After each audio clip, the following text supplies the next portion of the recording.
So today I'm going to be doing a very different style of video where I talk about some of the conclusions I've come to after playing so many missions on Oshaune, Occupational Safety, Health and Administration UNE, whatever you want to call it. I think that this planet has showed us a little bit of the direction that Arrowhead is taking the game into, and that there is a lot worth talking about in terms of the design decisions they made and just how the planet felt to play in general. Now, my main hypothesis, my main argument for this video essay of sorts, is that Oshaune doubled down on some of the best things about the game and some of the worst things about the game. And overall, as always, it was a mixed bag. But let me get into the nitty gritty of it and explain the details and why I think this. The first thing is that I think this planet exposed difficulty from interesting challenges versus difficulty from removed player agency. And that these two things are very different, and while they both contribute to difficulty, one contributes to fun and the other contributes to frustration. And that this has been always a problem of the balance in this game, that there's been a very relevant argument ever since the game's launch, even before the 60-day patch, of what kind of difficulty we want for this game. Now, I think Oshaune had some fantastic new difficulty in some respects. The new conditions of fighting underground in the caves without access to stratagems, without access to all the good things we normally have, really led to new problems and new challenges that were never in the game before. For example, mechs. They were never that popular after they initially released, probably because of the limited charges. You only saw them every couple of matches or so. Not super rare, but still not something that was meta, quote unquote. But here, they solved a problem that wasn't present in the game before, which is we can't bring our stratagems underground. The mechs, we could, so they became extremely popular to the point where every single random game I did, there were at least 1 to 2 mechs. And I would bring them in most missions because I think they were just really good, a lot of fun, and it was nice to have an excuse to bring them out in a situation where they were really good. I think that the new difficulty from these more limited conditions underground really helped flourish some new kinds of builds, some new kinds of strategies, and recontextualize a lot of our equipment that was not present, or that we thought about in a very different way when playing normal missions out in mega cities or just open rural areas. And I think that difficulty was fantastic. It was really fun to come up with hyper specialized builds like the full gas build or the CRISPR ballistic shield build that were answers to new problems. And new problems that couldn't be solved just by doing the same thing we have been doing since the launch of the game. I think all of that was fantastic, and I personally really enjoyed the challenge. However, a lot of the new things they added with Into the Unjust were some of the worst examples of difficulty because they removed player agency. They fell out of the control of the player without real, meaningful, and fun counterplay. Some you can mitigate to an extent, like roach dragons if you wear fire resist armor, but even with that, you were not really given an option to counterplay unless you were specialized in taking out this threat. If you were playing solo, for example, and you didn't have a lot of room in your loadout to deal with them, there were a lot of times where the Roach Dragon would just swoop in and insta-kill you without you being able to really do much about it. If you were wearing the fire resist armor, you could, get around that, but still. The worst example, though, was the Hive Lord, and the fact that the Hive Lord was present in almost every mission type, including the mobile extraction, which was really brutal. Most of the time I was killed by Hive Lords, it felt unfair and unfun. Now, don't get me wrong, Hive Lords, they're a blast to fight when you go in with the intention to fight them. But when you're just trying to do the mission and there's a Hive Lord that decides to ruin your day by hanging around an objective, hanging around the extract you need to go to, they just one-shot you out of nowhere, and unless, again, you went specifically with the intention to fight them, there's just nothing you could do against them. It's just hope they don't kill you. That's kind of the crux of a lot of enemies that Arrowhead have added recently with the Leviathan, the Roach Dragon, the Hive Lord, it is not really worth going after them unless you really, really want to. And the best way to deal with them is to kind of just ignore them and hope they don't kill you. And I do not think that is a fun type of difficulty. It is a type of difficulty because you can lose missions, absolutely, because you get unlucky with the Hive Lord, with the Roach Dragons, with the Leviathans, but I do not think it is fun difficulty. I think most of the deaths I've suffered from these enemies were, at least they felt frustrating and cheap. And you may say skill issue because there are ways to deal with them. I mean, I made a video about how to take out Hive Lord in 10 minutes. It's not impossible to fight them, but I think just throwing them into a normal mission where you already have everything else to deal with was a cool narrative beat, but it's just not a fun experience to actually play. Even randos, even in 4 stacks, most random teams just are not organized enough to take out a Hive Lord while also doing a difficulty 10 mission at the same time. I barely ever saw it happen, and the only times I killed a Hive Lord was either solo with people I knew or with really cracked rando teams, which are kind of a rare thing to run into. But on to the next point. I think that there were a lot of loadout checks as well present in the caves. Now this is kind of a mixed bag, which I'm going to say a lot this video, because I think that having problems that require specific solutions is fine. You're underground, you don't have access to supplies, the supply pack just makes sense, and it is fine for it to be the best backpack. I don't think there's anything wrong with that, and I think having more challenges which have a problem and ask you to find a solution, even if they have only the best solution that's really relevant, at least in the case of supply packs, I think that's fine. But what the caves did is they ironically shone a light on how weak a lot of our primaries are. And it's just kind of sad because I tried so many builds and there were a lot that felt good, but so many primaries just felt terrible to use. And I get it, some are specialized. Why would you bring, a marksman rifle into close quarters with the bugs? That doesn't make sense. But there were a lot that felt like they should have been good and they just kind of weren't. The torture, for example, really unreliable fire and the total lack of crowd control made it just not that fun to use. It wasn't terrible. I'm sure, again, all of these, if you really tried and you had a team or you were really good at the game, you could make work.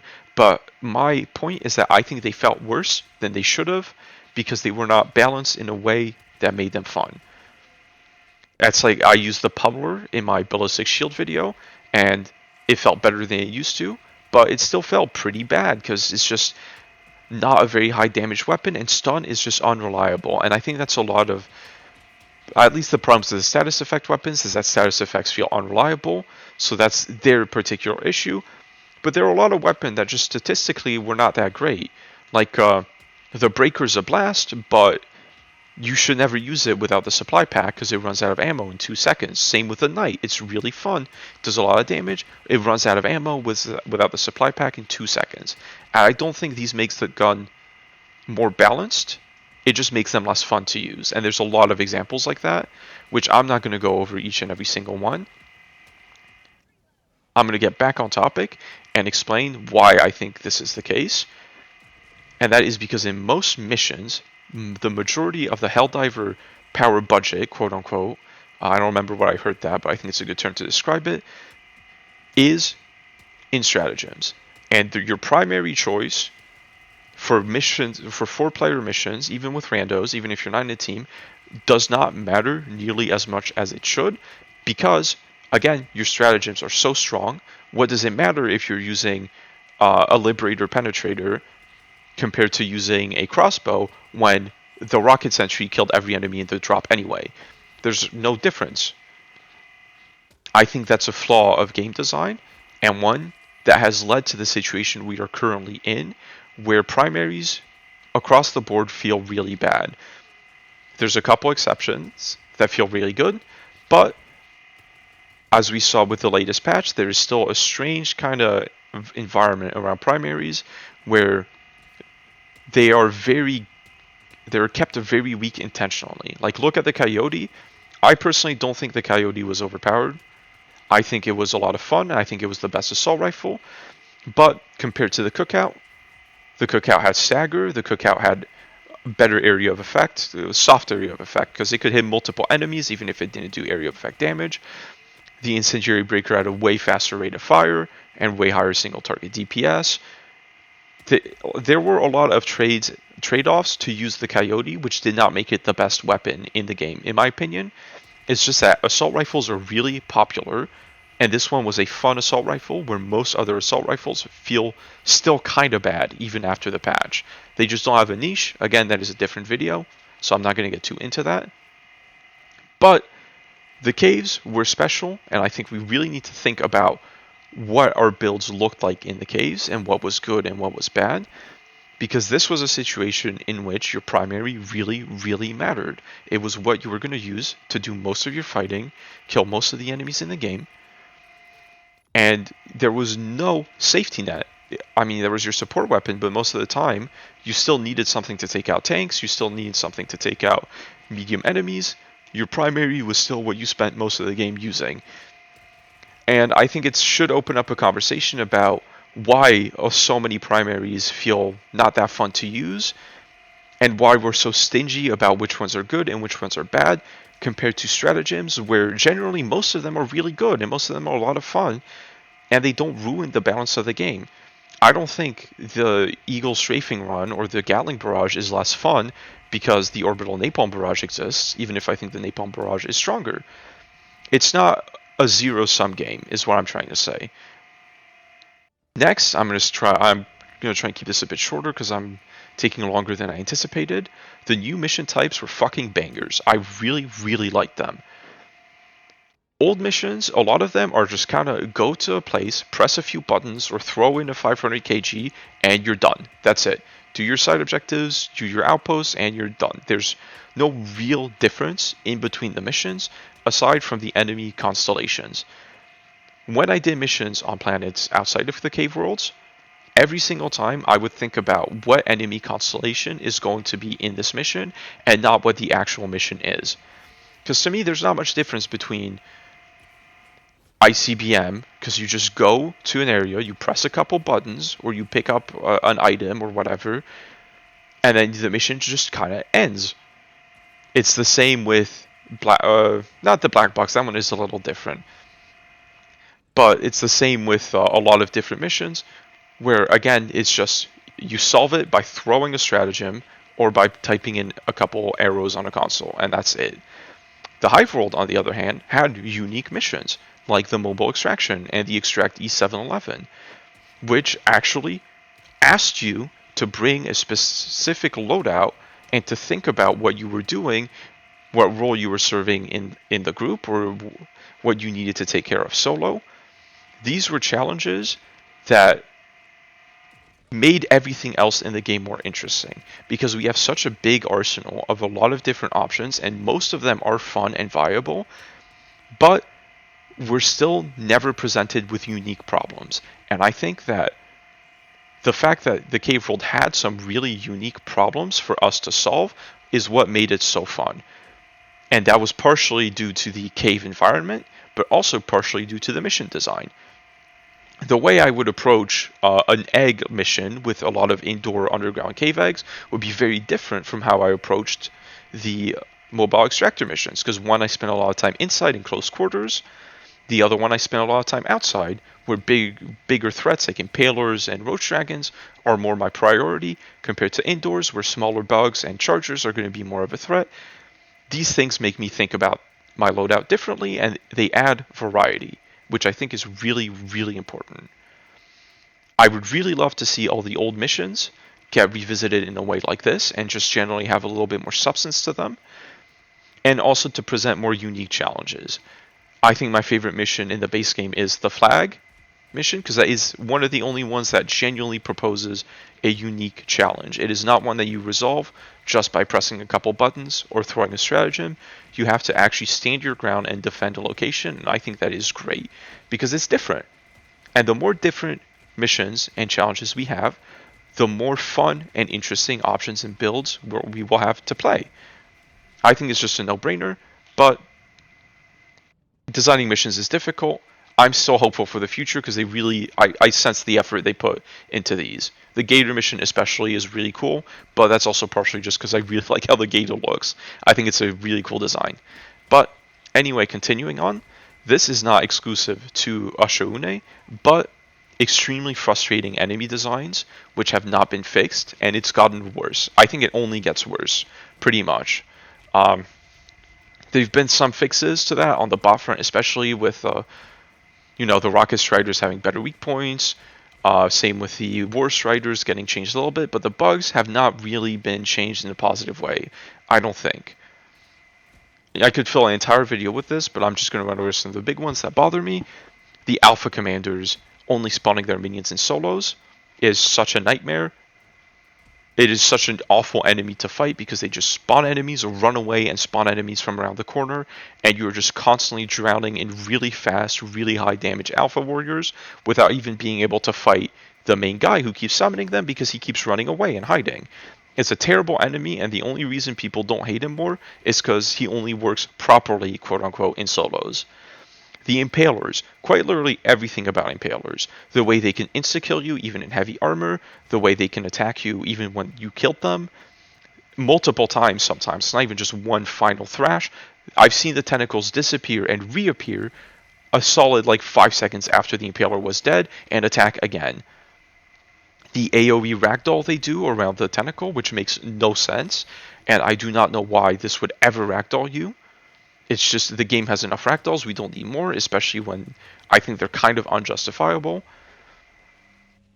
Another thing is the bug corpses making invisible walls for you and blocking your movement, but not blocking bug movement, which leads to a ton of deaths for me personally. Because sometimes charges just phase through a dead Bile Titan, a dead Charger. You can't even see them coming, and you definitely can't go in that direction. Your movement is limited, theirs isn't, and you just die. That's something that's been in the game since the start, and it's the worst on the bug front. Headshot multipliers, I think, still suck.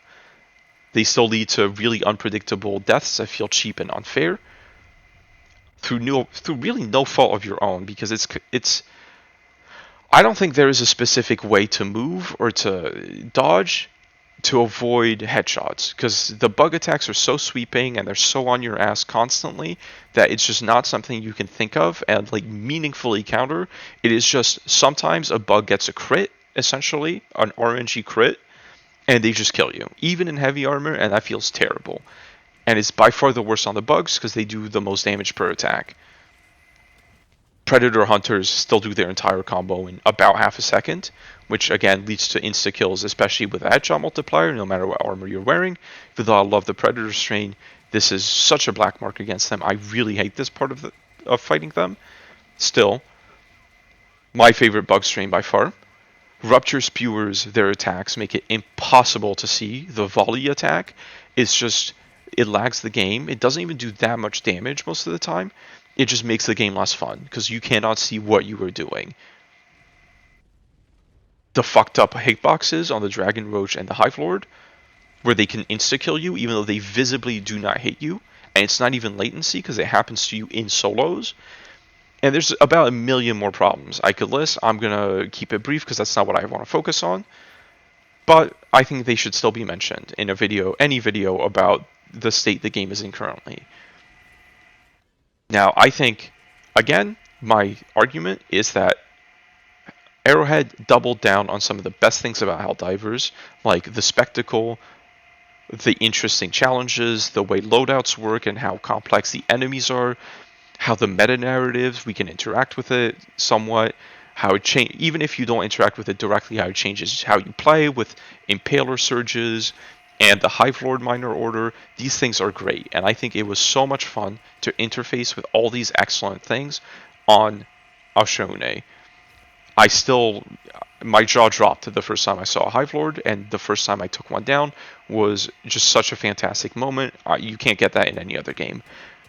But I think they also doubled down on some of the worst things of the game, which is a lack of loadout versatility and variety, with how many options just feel kind of bad to use still now, and how stingy the devs are with making powerful primaries.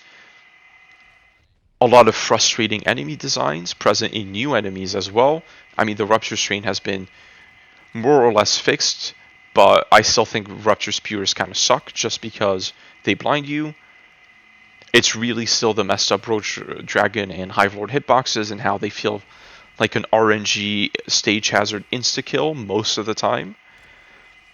And how a lot of attacks and how a lot of headshot modifiers and all that stuff lead to insta-kills that feel unavoidable. I think they really doubled down on some of these things, and that made the caves a lot less fun than they should have been. In short, I wanted to not talk too much about optimization because I think they actually did a pretty good job. The cave planet felt way more optimized now than it did before. So I skipped over that, and I just wanted to talk about what I think the conscious decisions they made were, and which ones I liked and which ones I didn't like. So this was kind of a stream of consciousness ramble. I did make some bullet points, but now I really regret not making just a straight up script. I still hope this was decipherable and helped you sort out your own thoughts if you've played the planet and had, your own opinions about what happened. This is from the frames of a solo player primarily. I always play on difficulty 10, so your experience may vary if you play with teams or on lower difficulties. But I think a lot of these things are kind of universal because I think we had to deal with all the same bullshit and all the same good things. I wrote a joke in here. I'm gonna say Arrowhead's new motto should be unmixed bag is a bag for no one. I don't know what I was thinking. That's not funny at all. But, I tried. I would have been mad at my future self if I didn't include that. But anyway, I think that is all I wanted to say. As always, I am cautiously optimistic for the future. I think they really did some great things here, but some really bad things. And I hope they listen to feedback and they listen to the right feedback. That's really, I'm going to leave it at that. I'm not going to get more into that. I hope they really listen to the crowd that wants the game to be more challenging in a fun way and not the crowd that wants the game to just be more challenging, period, irregardless of fun. Anyway, that's it. I'm trying to think if I have any closing thoughts. I really should have written a script, but no, I think that's it. So I hope you guys enjoyed. I hope you guys, at least I gave you something to think about, even if you don't agree. And I will see you guys in the next video.